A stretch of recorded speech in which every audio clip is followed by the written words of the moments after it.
in both England and America. The American readers first learned of its inception in the Nation of 16th of March 1927 in an advertisement addressed to modern parents, where Russell offered to educate from babyhood to university age in ideal country surroundings with large wooded grounds for a group of students, boys and girls, who, when the school opens in September of 1927, will be between the ages of 2 and 7. In all matters, children were to be encouraged to learn by themselves as opposed to being taught. Education was therefore to be regarded as an essentially active rather than passive process. Great emphasis, according to the prospectus that Russell sent to parents, was to be placed upon intellectual development. Interest would be aroused by free discussion and argument on every arguable question. In this regard, freedom of speech was to be the rule. All questions posed by the children were to be answered frankly and truthfully, regardless of the pupil's age or the subject matter or the question. Despite this unorthodox environment, adequate preparation necessary for examinations and university scholarships was to be provided for senior students. We shall hope, Russell said, to make the definite instruction as thorough as in most efficient existing schools, but we believe with less strain to the pupils. Subject to the limitations set by examinations, we shall aim at a somewhat different outlook towards knowledge from which is customary. The timely and successful publication of On Education, especially in early childhood, during the previous year had provided a detailed account of his educational views. Willing individuals were now offered the opportunity to have those theories put into practice with their own children. The teaching of classics was to be held to a minimum at Beacon Hill, while the main emphasis would be placed upon science and modern humanities. In all areas of study, individual initiative and curiosity were to provide the main thrust for learning, not authority, external discipline, and drill. Knowledge was to be presented not as mere knowledge, but as an instrument of progress, the value of which is shown by bringing it into relation with the needs of the world. An education at Beacon Hill was not designed to produce, quote, listless intellectuals, but young men and women filled with constructive hopefulness, conscious that there are great things to be done in the world and possessed of the skills required for taking their part. The school was set up to accommodate both boarding and day pupils, and when it first opened, there were about 12 of the former and 5 of the latter. From that time to the end of the period during which Beacon Hill was operating at Telegraph House, the number fluctuated between 25 and 30 pupils. Yearly tuition fees were £50 for day students and £150 for boarders. As a result of these low fees, Beacon Hill ran at a loss of £1,847 during the first 12 months of its operation. This sum was made up out of Russell's private earnings, and it was not until 1932 that the school began to show signs of breaking even. In addition to Russell's other administrative challenges, fees were often late or never forthcoming. Refusing to expand the number of children or decrease the teaching staff for fear of reducing the quality of the education or increase the tuition fees, such that parents with average means would be unable to afford them, the Russells placed significant financial burden on themselves. To secure donations, Russell wrote to some of the wealthier parents as well as to famous figures such as H.G. Wells in order to plead for their aid. These requests rarely met with any success. The support staff of the school included a cook, a housekeeper, 3 maids, 2 chauffeurs, and a gardener. The teaching staff consisted of a matron, an assistant matron, science, art, and language instructors, a visiting part-time music teacher, a visiting doctor who made regular examinations, and finally Russell's own private secretary. The teachers were on the whole quite young, and they shared varying degrees of commitment to Russell's ideas and they were prepared to work for about 1/3 of the regular salary of other employed teachers. For a free school, Beacon Hill possessed more than its share of orderly regimentation. Each morning would begin with a lineup of naked children in the washroom who, one by one, received a cold shower. This was done with a hose-like contraption which attached to the water faucet, and according to one ex-student, the amount of water was employed was not enough to get the children clean, but just enough to get them wet. It must have certainly provided a bracing beginning to each day, and the students were then expected to make their own beds before proceeding to take their breakfast. The latter was served to them by their teachers and consisted of the usual fare of cereal, porridge, and toast. Immediately after this meal, the children would proceed back upstairs, brush their teeth, and that accomplished, they would take out their pot and sit on it in a line. The importance of regular bowel movements weighed heavily upon them, and as Catherine Tate has recalled, it was a little shameful not to have produced something in one's pot. This being done, the children would go off to their classes.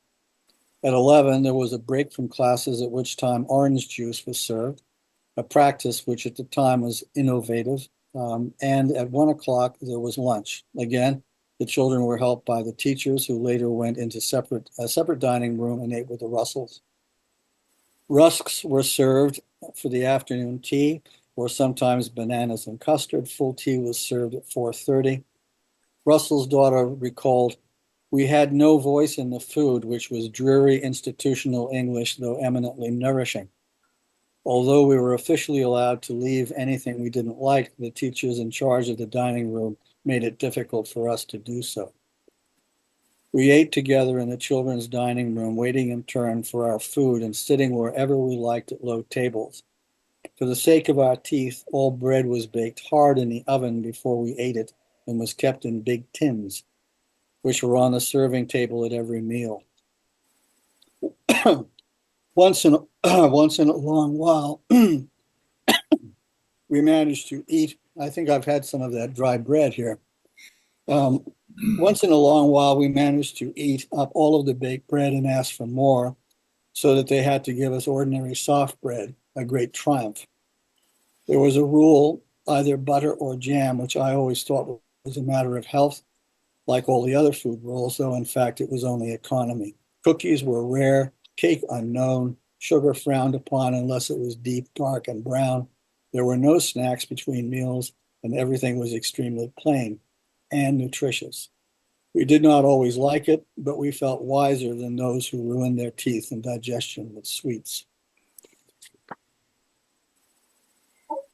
The Russells adapted a few contemporary idiosyncrasies. For example, they both believed in the prevalent theory at that time that drinking water with a meal was bad for the digestion, because it diluted the stomach juices and thereby impeded the breakdown of foodstuffs. Kate recalled, "For some obscure reason, drinking with meals was supposed to be bad for us. We had to wait until after the meal, when tin mugs of tepid water would appear on large tin trays to be instantly grabbed by thirsty children. After a particularly dry meal, we would all sit in a row on the bottom of the stairs as close as possible to the kitchen door, waiting for the water tray to come in." Despite the fact that no freedom at all was allowed in matters of diet, a great deal of freedom was allowed in respect to mealtime conduct and could be quite messy. Quote, "Though we were not free to ruin our health with late hours and bad food, we were never required to behave ourselves at meals, which were quite often wild occasions. A favorite amusement was putting a dab of butter on the end of a knife and flicking it at the ceiling, where it stuck and gradually melted away into a grease spot."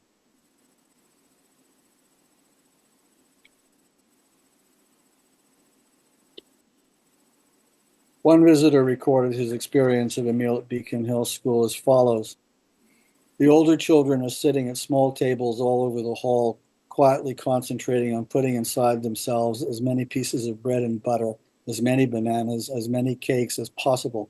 They pay little attention to us, and we go through the hall and up the stairs to the night nursery to see the babies and tea." Perhaps it was from witnessing such things as the flicking of butter, um, which caused some visitors to believe that Beacon Hill was a do-as-you-please school. A.J. Ayer, for example, visited the school in 1931, and he wrote that it struck him as being entirely anarchic. One supposes that he was one of many who shared this view. However, Russell's strange juxtaposition of freedom and restraint had the effect of disguising just how much structure there was to be found at Beacon Hill School. As a result of Russell's methods, the students at Beacon Hill were quite direct and pretty much said what they thought. At the same time, according to an ex-teacher, they knew that their school was a special place and that their speech, customs, and dress were not acceptable everywhere. One of the parents, Una Corbett, recalled from one of her trips to the school atmosphere was relaxed, everybody seemed at ease, and the children were obviously uninhibited. One day, a child burst into the staff dining room shouting in great anger, "So, this is a school where children steal," and she elaborated on her stolen candy with great indignation. The relaxed nature of the children, as well as their informality, was also noted by another visitor, J.W. Drawbell, who was especially struck by the casualness of dress at the school. Quote, "He is a strange sight to my eyes, used to the dolled-up neatness of the children in the London parks and gardens. He is dressed on this warm late summer afternoon in a red bathing suit which has been let down from the shoulders and is held in position around his middle by an old knotted bootlace. The top of the bathing suit falls carelessly about his legs, meeting at the knees the tops of his black Wellington boots, and on his head there's a bright woolen cap that pokes its knitted peak into the air with a jaunty angle. Another child, a girl of about 8 years, is described as being dressed in white shorts and a white sweater with her name stitched upwards across the left breast in red wool, down her right side in black, straight over her navel in green, and fantastically across the shoulders in yellow."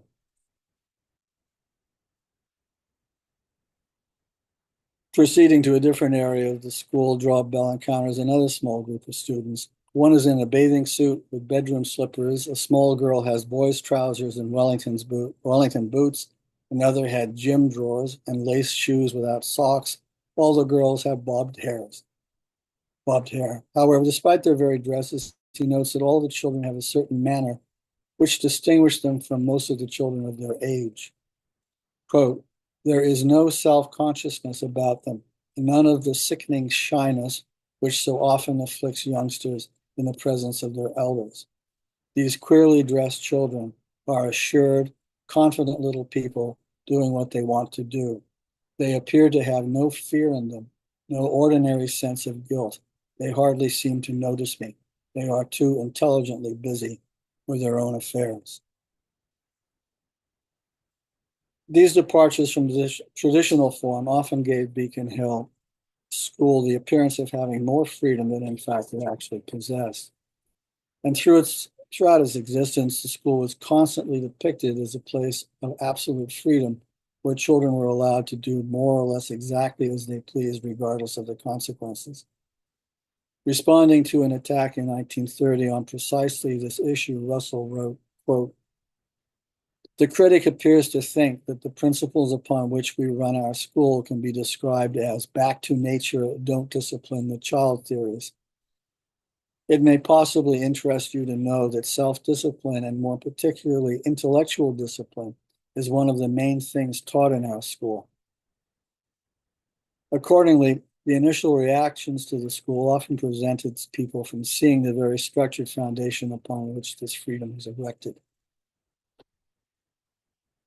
The next point I want to go to is Beacon Hill as a failure. Ronald Clark notes that as early as November 1927, Russell was describing the school as a nuisance which curtailed his freedom and entailed a lot of hard work.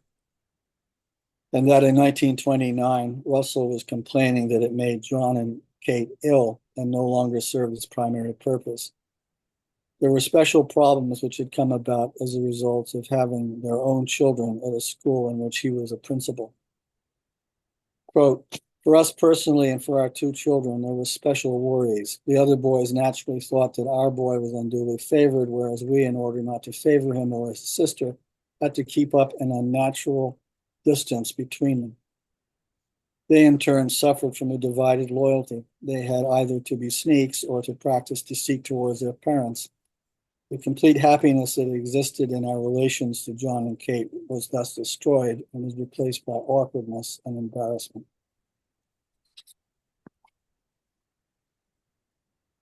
Kate has written on this point quite eloquently.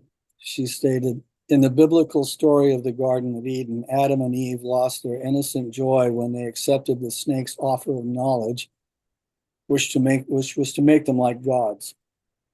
When our parents established Beacon Hill School in 1927, John and I began a similar exchange, though the circumstances were less dramatic. During our years at that school, we lost our childhood happiness and received in return a fantastic education. In another conversation with Kate, she recalled that her first memory of Beacon Hill was that of standing alone in the front hall of Telegraph House, feeling dwarfed by its size, and also feeling that she really didn't belong there. The emotional wrench which the opening of the school had upon Russell's children was profound, and having previously existed within a small family and sharing the amount of affection which that size permitted, they were now pushed away from their parents, whose attention they were now forced to share with another 20 children. In Russell's autobiography, he specifies some of the problems that he and Dora encountered while running the school. The first of these was that the school was expensive to run and that the effort needed to earn enough money to keep it going. He was never able to give the school the full time it required. The other problem that he refers to is that some of the staff, however often meticulously our principles were explained to them, could never be brought to act in accordance with them unless one of us was present.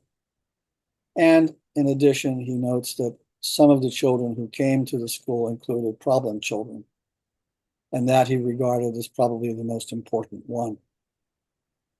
Russell goes on to say that there was a pretense of more freedom than in fact existed.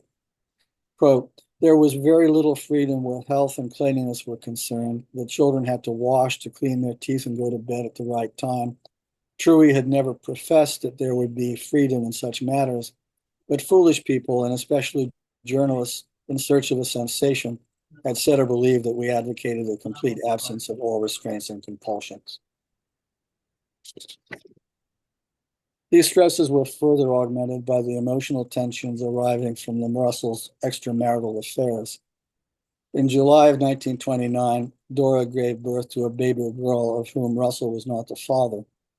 While this was happening, Russell was at Carnvoyle, their Cornish summer home, with the children, domestic staff, and a young Oxford student named Patricia Peter Spence, who had been hired by Dora to look after the children as a summer job.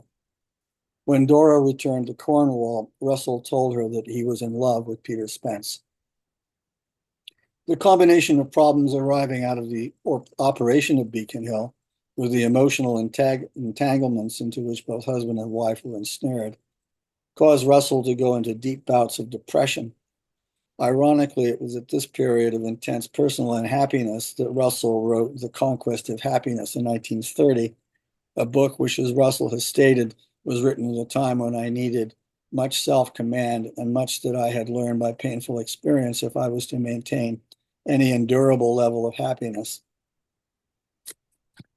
By June of 1931, Russell was dictating the following to his secretary. When I survey my life, it seems to me a useless one, devoted to impossible ideals. I have not found in the post-World War any attainable ideals to replace those which I have come to think unattainable. So far as the things I have cared for are concerned, the world seems to me to be entering upon a period of darkness.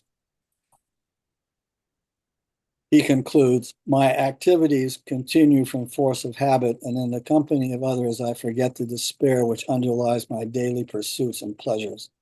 But when I am alone and idle, I cannot conceal from myself that my life has no purpose and that I know of no new purpose to which I can devote my remaining years. In order to escape from some of these feelings of depression, Russell felt that drastic changes in his life were necessary. During the summer of 1931, Russell and Peter Spence, with Dora and Griffin Barry, attempted a joint holiday in France. Meanwhile, Dora became pregnant again and was about to give birth to a second child, of which Russell was not the father. At the end of the summer, Russell left for his lecture tour of the U.S. and returned for Christmas. And in January of 1932, Dora and Griffin Barry left for a trip to Mallorca, leaving Russell in charge of the school. They returned to Telegraph House early in March and left again almost immediately to London to await the birth of her child. On March the 22nd, Dora received a letter from Russell saying that he wanted to live with Peter Spence during the following summer. On the next day, Dora gave birth to a son. She returned to the school on April the 8th, 1932, to find that Russell had already left with Peter Spence for the house in Cornwall. He informed Dora that he wanted to close down the school. She did not join them, and about a week later received information intimating that he wanted a divorce. So it was that in 1932, Russell separated from his wife and left her for Peter Spence at the very time when, as Dora Russell states, the school was beginning to establish a stable financial record. The divorce of Bertrand and Dora Russell did not come about until March of 1935, and during the period leading up to that date, the Russells fought bitterly back and forth over the custody of their children. Those who suffered the most were, of course, their own children. However, in the process, Beacon Hill School also suffered. The school was more than a mere project to the Russells. For Dora Russell, it represented a partnership and commitment of equal standing to that of their marriage. Excuse me, David, you need to wrap up. Yes. So it would appear that an explanation for Russell's subsequent attitude and view towards Beacon Hill was a failure because of his original idealized hope for it and his children. However, other than the financial stress and pressures associated with his operations, I could find little evidence to suggest that Russell was really unhappy with the school itself until such time as his marriage began to fall apart and he ceased to love Dora and transfer his affections to Peter Spence. During the steps leading up to the divorce, Beacon Hill School became the scene of a petty battle between Russells for the custody of their children that engendered bitter hatreds and resentments on both sides. As a result, it was hardly surprising that Russell would wish to minimize any good that he thought the experiment would achieve. Thank you. Thank you.